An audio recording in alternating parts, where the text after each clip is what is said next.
Britney Spears has been freed from a conservatorship that has controlled her personal life and money for nearly 14 years. A Los Angeles judge made the long-awaited decision Friday. The pop star had been under the oversight of her father, Jamie Spears, until he was removed from the conservatorship in September. Carter Evans has more from outside the courthouse, where fans are celebrating. Official, the conservatorship of Britney Spears has been terminated. It's Independence Day for Britney Spears. Hundreds of her loyal fans erupted into cheers outside the courthouse after hearing news that a judge ended Spears' 13-year conservatorship, meaning the pop star will again be in control of her life. I'm just so happy she could get her life back. Minutes after the decision, Spears posted this message on Instagram. "Good God, I love my fans so much it's crazy. I think I'm going to cry the rest of the day." Late yesterday, Spears' fiance posted this video on Instagram. The 39-year-old wore a Free Britney t-shirt. I think the biggest challenge that she's going to face is making sure that she finds people that are trustworthy.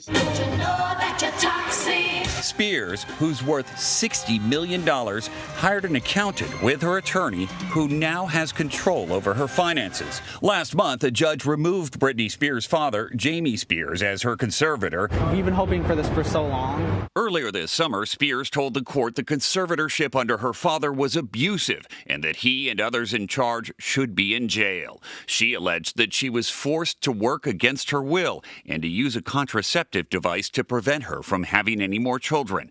Through his attorney, Jamie Spears has repeatedly denied all allegations of wrongdoing. Britney Spears' attorney has vowed to investigate her father. Jamie Spears and others are going to face even more serious ramifications. Spears did not appear in court today, and she was able to end her conservatorship without undergoing any further mental evaluations. She's now free to spend her fortune any way she wants. Lana? Carter, thank you. For more on this, I want to bring in Carolyn Reinach Wolf. She is an executive partner and director of mental health law at the firm of Abrams Fensterman. Carolyn, we have been following this for a long time. So tell us, what factors did the judge take into consideration in coming to this decision?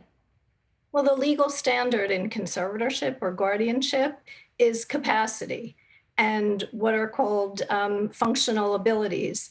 So if the judge was convinced that Britney Spears could manage her own affairs, had enough capacity to make decisions on her own behalf, then the other side could no longer meet the legal criteria and the judge would have to end the conservatorship.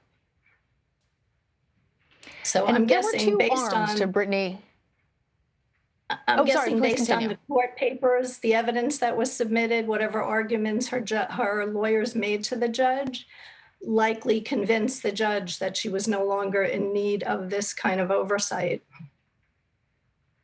And I wanted to ask you, because there were two parts of her conservatorship. One had control over her estate and her finances, the other over her personal and medical affairs. And you and I have discussed just how surprising, in part, it was that the level of control that Britney Spears' legal team alleges was exerted over her own body. Does this judge's decision terminate both of those arrangements? It's my understanding, based on the reporting, that yes, the judge terminated both the personal needs or the healthcare decision-making and the personal decision-making, as well as the property management or the financial management. So yes, it appears that both have been terminated. The conservator of Britney Spears' person, Jody Montgomery, has developed a termination plan, which we understand will help guide the singer post-conservatorship. What can the adjustment period be like for someone once an agreement like this ends? You know, it really varies from person to person. These cases really are very personal, specific, and fact-specific. Depends on how much support people have around them, how much preparation has gone into terminating the guardianship or the conservatorship. It also will depend on what the judge's requirements are for ultimately signing off on that termination. So sometimes it's to get people back used to managing their affairs, managing their property management, working with the conservators or the guardians to bring back into their lives, the decision-making that has been made for them, bring back and update the financial issues that have been handled by the other person.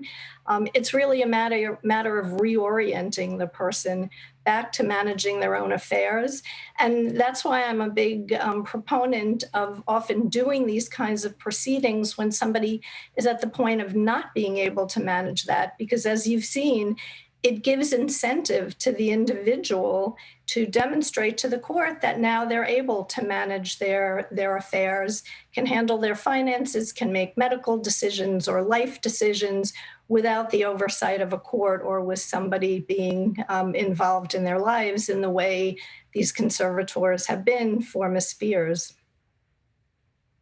And we've spoken about how unusual it is for somebody who is productive, who's in the public light, who is earning money to be faced with this type of a conservatorship. And as you heard Carter report, Ms. Spears' attorney has vowed to pursue an investigation of Jamie Spears, her father's handling of the conservatorship. What could we see happen next? It's hard to know what evidence they have or what issues they're going after. What I'm concerned about, though, is that this in some way taints the overall benefits to these types of proceedings. And the vast majority of people who serve as guardians and for the people around them, as well as those who are involved in the proceeding, act in good faith, act in the best interest of the individual. I'm worried that it's going to chill the effect of people bringing these proceedings, and I see that in my own practice and have to kind of explain what the real benefits of this are and what evidence we have that supports it, as well as chill the effect of people being willing to serve as guardians when people really are in need of this type of intervention. So it's hard to know what they might go after in terms of her father. And again, as we've talked about before, I'm not a proponent of families being the conservator or the guardian. I really like it better, and I believe it works better when it's someone appointed by a court or someone we nominate and we know and we trust.